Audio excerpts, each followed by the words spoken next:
Prétendre être chrétien. Jésus n'est pas né ici en RDC, mais c'est grâce justement à la colonisation que nous pouvons déchiffrer la Bible, que nous pouvons la comprendre et que nous pouvons faire un effort de vivre selon la volonté de Dieu grâce à l'enseignement de Jésus. Ça, c'est encore un acquis de la colonisation. La colonisation nous a apporté ce qu'on a appelé la civilisation. C'est autant de bonnes choses. L'urbanisation, c'est autant de bonnes choses. Le Belge, quand il était là, les cités indigènes étaient aussi propres. Il n'y avait pas de moustiques. Le Belge n'habitait pas la cité indigène, mais la cité indigène avait des conditions, l'environnement idéal. Et je vais plus loin, à part les conditions d'hygiène, je vais au problème des soins médicaux. Ce qui m'a beaucoup frappé du temps du Belge, c'est qu'il y avait gratuité médicaux, des soins médicaux à tous les niveaux. Cela veut dire que quand quelqu'un était malade, vieux, jeune ou enfant, il avait une consultation gratuite. Les laboratoires, il avait des examens, des laboratoires gratuits. Il avait des médicaments gratuitement. Et ça allait jusqu'à tous les niveaux, c'est-à-dire on pouvait l'opérer gratuitement, il était hospitalisé et nourri pendant l'hospitalisation. Je peux vous le dire sincèrement, du temps de Belge, ceux qui ont vécu au moins à ces moments-là, ils gardent un bon souvenir de ce côté-là. La colonisation fut une école aussi pour nous. Ouais, c'est une école de discipline parce que on a appris depuis l'école, se réveiller à 6h du matin, à 6h30 vous devez être à la messe. Et à partir de là, nous avons pris les habitudes, même dans les sociétés, nous allions travailler. Déjà, on devait être à l'heure. Parce que là, ils étaient sévères pour le temps de travail. Pour le temps, ils étaient très sévères. 8 heures de travail et non pas 8 heures au travail. 8 heures de travail. Et on devait travailler dur. Là, ils étaient sévères. Mais alors, ils rétribuaient bien les gens. Quand vous travaillez, votre dû, vous l'aurez. Vous l'aurez. À la date fixée. Et ce n'est pas comme aujourd'hui, les mois tirent en longueur, tout ça. Non, on n'a pas connu cela. Et puis, on n'avait pas besoin de voler parce que c'était difficile. Vous étiez servi. Vous pouvez obtenir même un crédit. Là où vous travaillez, pour vous marier, pour faire tout ce que vous voulez. On voit votre salaire, on peut vous accorder un crédit. Et c'est comme ça, nous, on a pu avoir des maisons d'office, des maisons en aile. C'est par crédit, parce qu'on travaillait, voyez-vous. Il y avait des magasins aussi, il suffisait que vous vous présentiez avec le papier de votre pardon, vous êtes engagé là-bas. Vous pouvez prendre tout ce que vous voulez au magasin. Alors tout ce qu'on faisait, on voulait, c'est seulement avoir un travail. Et puis être en règle, c'était fini, on avait tout. On voyait bien les gens qu'on invitait pour aller à l'école. On venait les chercher pour les amener à l'école. Et quand vous fouillez l'école, on vient, on arrête votre père. Ça aussi, bien sûr que c'est un fait négatif, mais sinon c'est instructif parce qu'on vous envoie pour apprendre l'éducation et puis l'instruction. Comme il n'y avait pas d'inscription comme aujourd'hui, les inscriptions ne se faisaient pas. Il y avait les chefs de secteur qui venaient, et il aligne les parents et les hommes à part, les femmes à part et puis les jeunes aussi à part. On vient prendre, surtout les garçons, on voit s'il est à l'âge de l'école, on prend son nom, on l'envoie à l'école. Là, nous avions eu l'instruction, c'était bien ça, c'était positif. Avant l'indépendance, il y avait 4 zones linguistiques véhiculaires, des langues véhiculaires. Il y avait les Swahili, les Chiluba, les Lingala et les Kikongo. Donc, les premières années de l'école primaire, de la première année la 3e année, on enseignait la grammaire dans la langue véhiculaire locale. C'est de la zone Swahili, commencer par la grammaire Swahili, c'est de la zone Chiluba, ainsi de suite. Alors, le français, à partir de la 3e année, 4e année, 5e année jusqu'en 6e, on enseignait, on apprenait dans les 2 langues. S'il s'agit de le Swahili et le français. Ainsi, à la fin des études primaires, on maîtrisait pratiquement la langue véhiculaire locale et on apprenait déjà, on était très avancé en la grammaire française.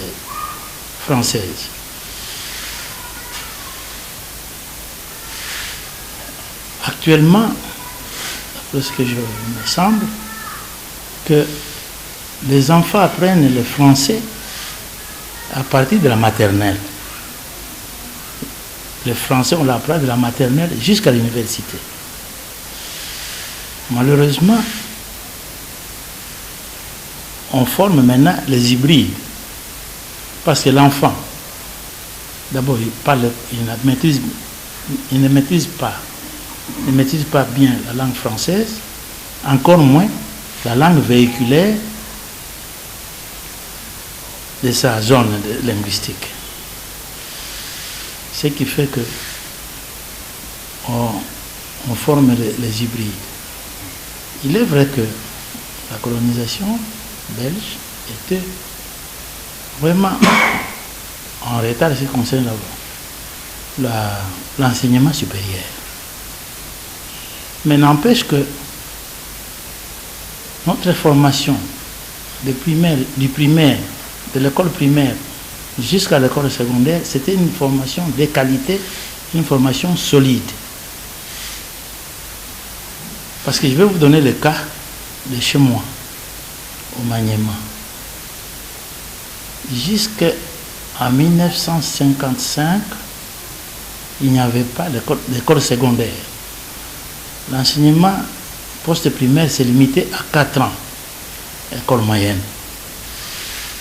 Mais les premiers universitaires que nous avons eus, ce sont des gens diplômés de 4 ans école moyenne, mais qui y ont participé au jury central qui était organisé peu avant l'indépendance.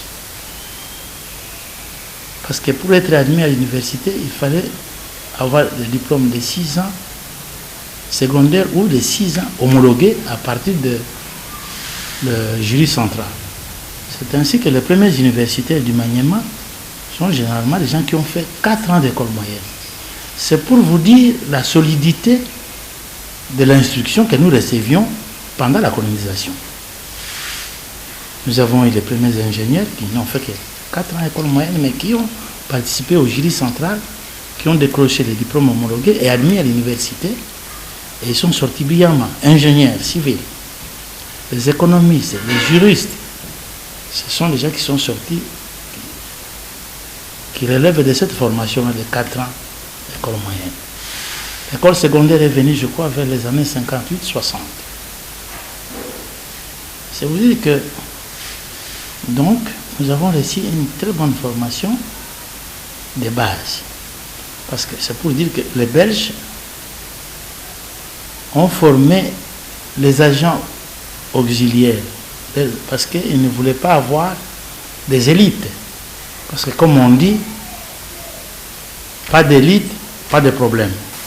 La base de la gestion de la société indigène du Congo belge à l'époque reposait sur l'enseignement, les soins médicaux et la santé.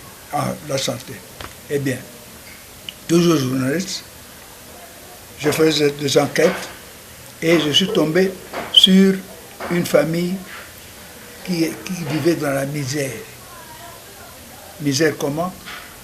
Ils mangeaient une fois tous les 3 jours, ils étaient malades, il n'y avait pas de soins. Alors j'ai fait un reportage là-dessus. sur cette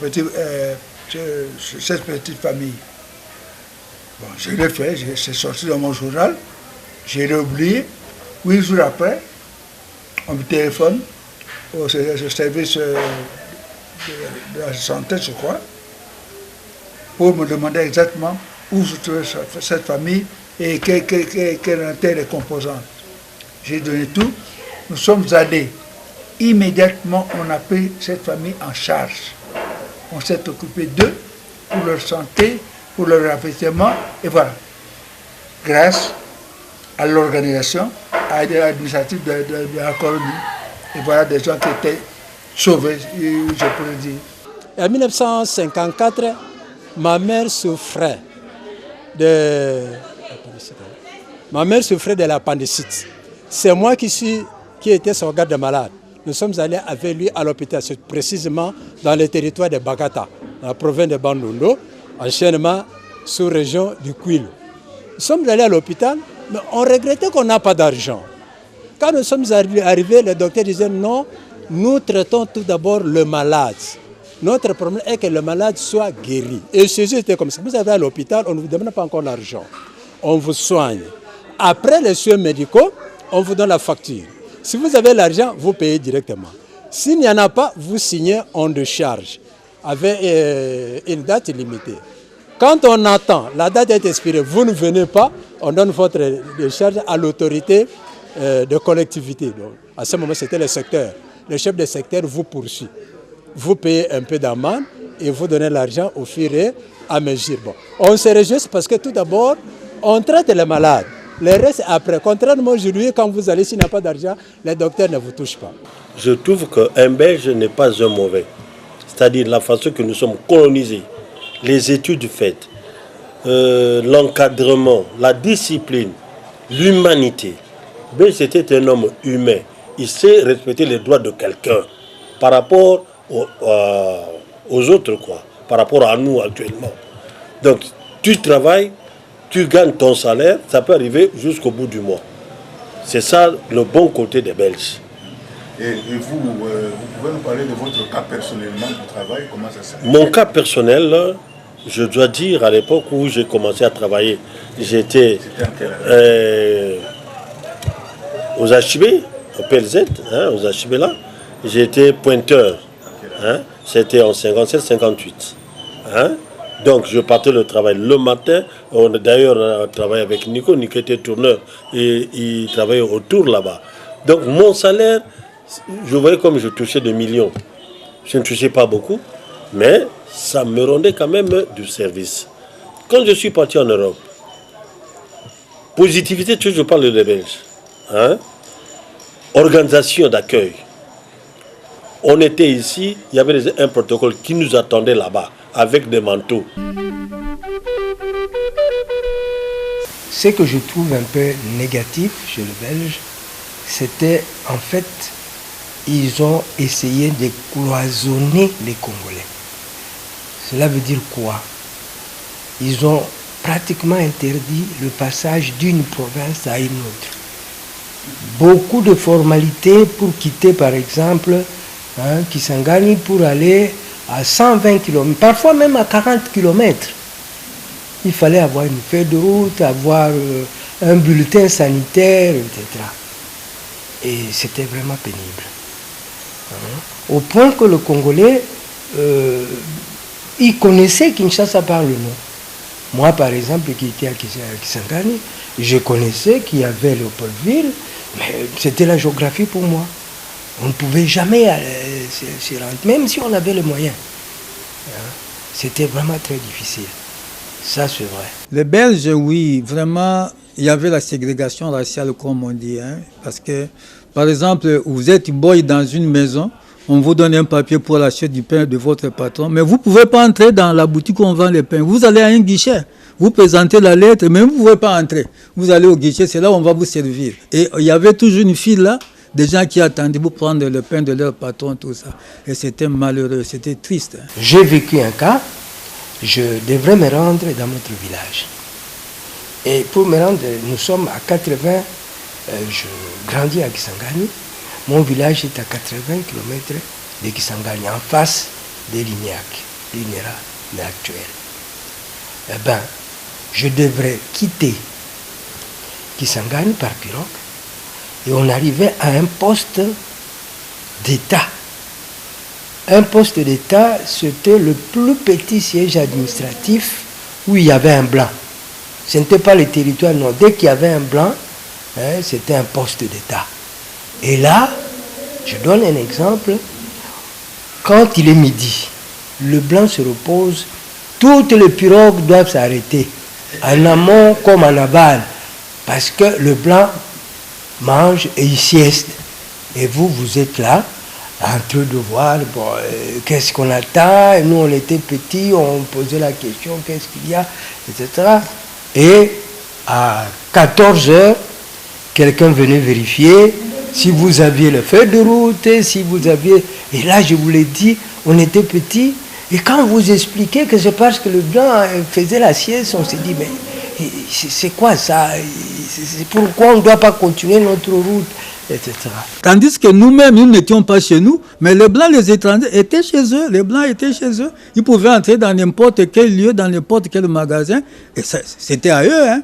Mais nous, on allait dans les guichets pour soit acheter des biscuits, acheter de pain, même pour nous-mêmes. Et même les boys qui étaient envoyés par leur patron, c'était la même chose. Il y a un vieux de chez nous, de notre village, Pindi, qu'on considérait comme sorcier dans leur clan. Alors un jour, on voulait le frapper. Lui est allé se faire pendre. Et après ça, quand on a vu qu'il s'est pendu, on a appelé l'administrateur du territoire. Celui-ci est venu avec des policiers et on devait chicoter le cadavre. Alors ça, c'était un scandale pour nous. Un matin, j'allais à l'école. Pour aller à mon école, il fallait traverser le camp des policiers et la prison. Parce que la prison était située à quelques mètres du camp de la police. Et nous, les élèves, chaque matin, nous devions passer par là pour aller à l'école. Mais nous avons assisté un jour où l'administrateur, debout, ordonnait aux policiers de chicoter des prisonniers. Et je vous assure, lorsque nous avons vu, après une série de chicottes, le sang coulait sur les fesses des prisonniers. Nous, les enfants, nous avons fui. Et vous aviez quel âge à peu près à cette année-là? J'étais en 5e année primaire, j'avais 13 ans. J'avais 13 ans. J'étais en 5e année primaire. Je vous assure, nous avons fui et ça nous a marqué. Voilà. Nous ne pouvons pas imaginer que on peut vraiment traiter un être humain de cette manière-là. La colonisation a arrêté notre avancement d'évolution en tant que peuple. Puisque civilisation, entre guillemets, ils nous ont apporté, mais nous n'étions pas pour autant non civilisés. Ils ont trouvé une civilisation. Ils ont trouvé une organisation qui existait, qu'ils ont mis de côté pour dire la meilleure façon n'était que la leur. Et nous ont donné leur façon de voir, qui ne nous a pas fait évoluer en tant que peuple, puisque pour preuve, notre richesse, sol et sous-sol, nous ne savons pas l'exploiter aujourd'hui. Ce n'est pas puisque nos ancêtres étaient incapables. Nos ancêtres exploitaient déjà notre richesse d'une façon ou d'une autre. Mais eux sont venus nous apprendre autre chose, pas pour nous faire avancer sur ce plan-là de la technique, mais pour nous abrutir, pour nous dire non, arrêtez ça. Ça, vous ne savez pas. Nous vous apporterons déjà des produits finis. Ça, c'est parmi autant de mauvais côtés de la colonisation. En 1954, je travaillais chez Madaï à Kikwit comme secrétaire de direction. Bon, mais on était jeunes, je n'avais que 23 ans et j'aimais voyager. Et j'ai appris qu'à Sandeville, il y avait un journal, Le Sang des Bédouins, qui voulait avoir un journaliste noir. J'ai quitté brusquement le Madaïd sans laisser l'adresse, j'ai disparu. Je suis revenu à Léopoldville et je suis parti à Saint-Lévy. Bon, là, le premier article, j'ai écrit deux articles à Saint-Lévy, et un mois après, on vient, tu vois des policiers à la rédaction. Vous, c'est M. Kabish? Oui. On vient vous arrêter. Pourquoi? Vous avez quitté la sphère de Madaïd sans motif, sans préavis, et vous avez fui et vous vous retrouvez aujourd'hui à Saint-Lévy. Ça, c'est pour dire comment ils étaient organisés. Imaginez de Kikwit à Saint-Lévy, combien de kilomètres il y a entre ces deux villes. Et ils m'ont retrouvé parce que c'était organisé. Le pays était très bien tenu. On m'arrête, jugement très rapide de l'administration territoriale, et on me condamne à 2 mois de prison. Bon, je m'en vais à prison. J'ai commencé à vivre la vie des prisonniers. Alors le jour où l'administration territoriale est venue pour recenser les prisonniers, cas par cas, on tombe sur moi. Vous, il regarde le dossier. Qu'est-ce que vous avez fait? Vous n'êtes pas voleur, vous n'êtes pas criminel. Qu'est-ce que vous faites ici? J'ai raconté et on m'a libéré directement parce qu'il y avait la justice. Ici, à l'époque, un noir ne pouvait pas rentrer dans un magasin en ville ici, les magasins comme Chic, Pec, Rodina. Tu ne pouvais pas rentrer, un noir. Il y avait cette discrimination-là. Nous, avant de voyager, on nous avait donné 2 costumes à chacun. On devait aller chercher ces costumes-là au magasin au Chic, à côté du SEDEC, du grand magasin là. Heureusement à l'époque, Maître Toro travaillait dans ce magasin-là. C'était le seul noir qui travaillait là-bas. C'est celui qui m'avait reçu. Parce que je ne pouvais pas rentrer, j'avais des sandales, je venais tout droit de l'école, et rentrer dans un grand magasin comme ça, il n'y avait que des blancs. Nous avons eu l'indépendance. Ça fait 55 ans. Nous avons l'indépendance et nous sommes très fiers. Et je suis très fier de le dire puisque nous sommes parmi ces rares pays africains qui y a sa monnaie propre, sans intervention de l'extérieur. Puisque les autres, soit ils subissent les effets de l'euro, soit ils subissent les effets du dollar, soit ils subissent les effets de la monnaie anglaise, donc dans les Commonwealth. Mais aujourd'hui, la RDC est parmi ces rares pays qui a sa monnaie propre. Quoi de plus pour prouver sa souveraineté? Mais il y a autant de petits faits qui nous montrent aujourd'hui, grâce à tout ce que nos héros nous ont appris. Je cite ici Lumumba, je cite ici Kabila, je cite ici autant d'autres qui nous ont démontré qu'il faut continuer à se battre puisque justement cette indépendance, aujourd'hui encore, est menacée. Et sera toujours menacée puisque hier, si nous nous sommes battus pour le minerai, demain nous nous battrons pour l'espace vital. Demain nous nous battrons pour l'eau. Je peux même dire demain, mais ce n'est pas demain, c'est aujourd'hui déjà. Nous nous battons pour l'eau. Puisqu'on vous dit le bassin du Congo. Mais rien que les réunions pour le bassin du Congo ne se font pas en RDC. Les réunions pour le bassin du Congo se font ailleurs qu'ici chez nous. Ça signifie que nous sommes en train d'hypothéquer. Nous sommes en train d'utiliser, nous avons adhéré à l'OADA par exemple.